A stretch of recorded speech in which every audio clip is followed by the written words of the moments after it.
necessary. Oh my gosh. Oh, did I tell you?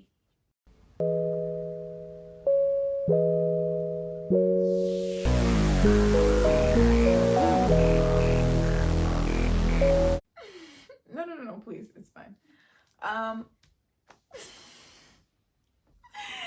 Gang.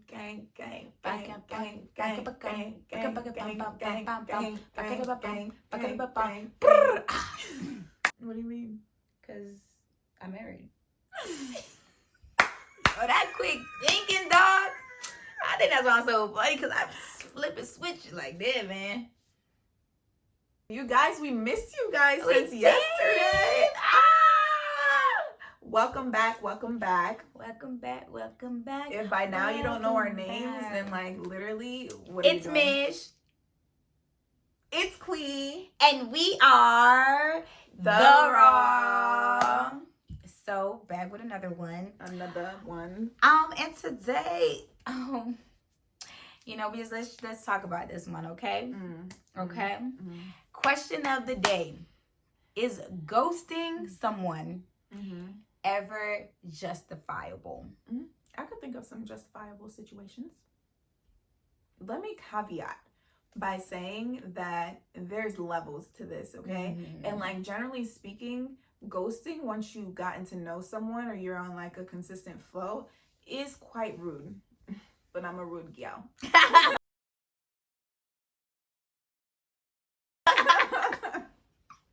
Come here, rude girl, can you give it up? Come here, rude girl, can you take it up? Take it, lick it, get like it. What?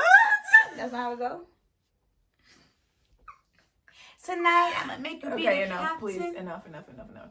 Like, always be dragging it. I just need you to know, like, when to stop, okay? That's all I'm asking. That's the only critique I get from my comedy school as well. Yeah, that's it. You're getting straight A's otherwise. Okay. Thank you. No, it's rude, but I think that there are instances where it's justified. Instance number one. If you're talking to someone and it's very clear that we're starting to distance, like things aren't the same anymore, I've probably already told you that, like, I'm going to start looking into different avenues, and you're still press.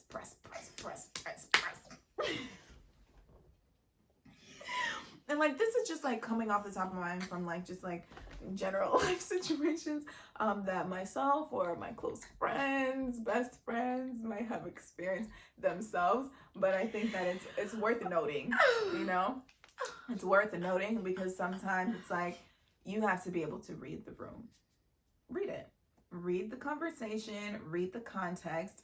And if you're not able to do that, then like at some point, ghosting just might be justified. Okay. Instance number 2. Also based off of real events and experiences that myself, my close friends, maybe my best friend has experienced. Instance number 2 is just all gas, no brakes.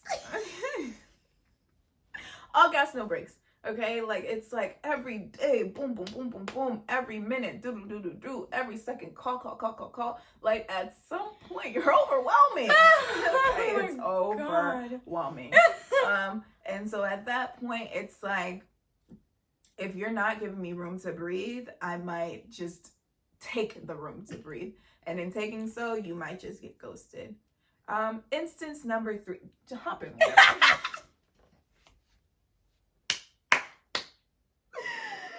Oh gosh. Let me think about instance number 3. I feel like there are several instances where it's like, okay, and it's more so just like you're not reading the signs, and I feel like I've done all I can do, so the last thing that's left for me to do is to ghost you. That's a good point, honestly. And I do think sometimes like ghosting is justified, because if we haven't gotten to a point where like anyone owes anyone an explanation, then you could kind of like, make those decisions. I do still believe in like consideration, but I think ghosting there's situations where ghosting isn't inconsiderate. So like, I don't know, this is not personal experience, but like if you've been talking to someone and it's not that deep, it's just like chatter here and there, and then y'all link and you just don't hit it off. Like, you don't have to tell that person, hey, we linked and we didn't hit it off, so now I'm done here. Like, I think it could just naturally flow into, like, we just don't speak anymore, like that, like we just don't talk or whatever millennials want to call it anymore. Yeah. And I think that also a timely ghosting is justified, like just kind of piggybacking on and just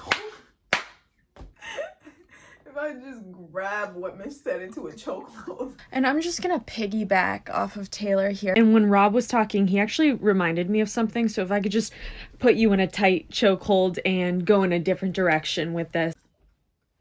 Yo, you're not well.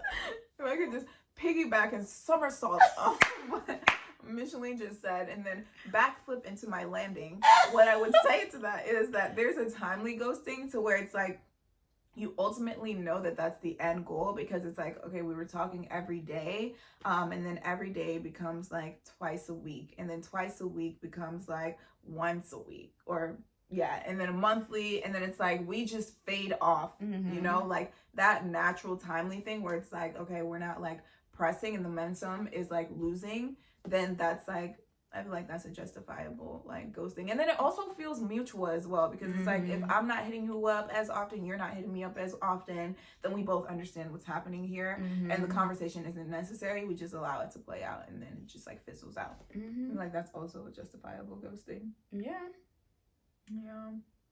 Speaking of ghosting, did y'all see the video of Piers Morgan complaining about how like Meghan Markle ghosted him? And he was like, yeah, we had a date, and then like, you know, I put her in a cab, and she went on the cab to the next party where she met Prince Harry, and I didn't hear from her ever again that day. How do you feel about that situation? And I feel like that's why, like, obviously he hurt. That's why he been on her. It's just like literally trying to make her life just hell. But it's because he was hurt, and hurt people. That is what it is. We've heard that before. But he need to let that go, because I do not like him at all. But yeah, that's also another instance of ghosting. Do you think that's justified? If you meet the love of your life, like you, even if you didn't meet the love of your life, so what, they went on a date and she was no longer interested. Even if she would have met the hate of her life, it's not his business. And in the case where she did meet that love of her life, absolutely. Okay. I did say if it's not a deep situation yet, then you don't owe that person anything. So yeah, that's how I feel. But I mean, I'm like, Aquia said she's a rude girl. I'm a little bit more nicer than Aquia, so I always like jokes. Like, why do you have to circle back and be like? She says she's rude. I'm nice. No, like I'm saying, like I want, like I don't know. I just be feeling. I always feel like I should, but I know I don't need to. Yeah, you don't need to. But I think in an instance where it's like, the instance you gave is like you went on a date and necessarily didn't go as well. And so you're like, okay, nobody needs to tell them like this was a bad date. But like, from what I understand, like it did go well. And then you met someone else that went even better. I think that the consideration piece does come in. Like, no, you don't owe them anything. But it's like, hey, I had a really great time.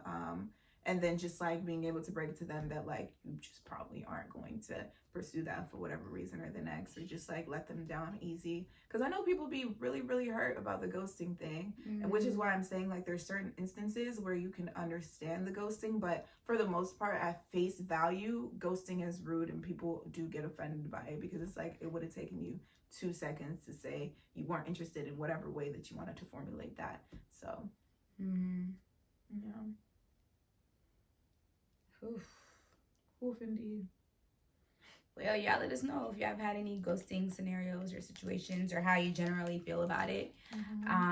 But yeah, those are just our thoughts. But as always, make sure to like, comment, subscribe, share this video with 200 friends, and see us again here tomorrow, same time, same place at The Raw. Later, y'all.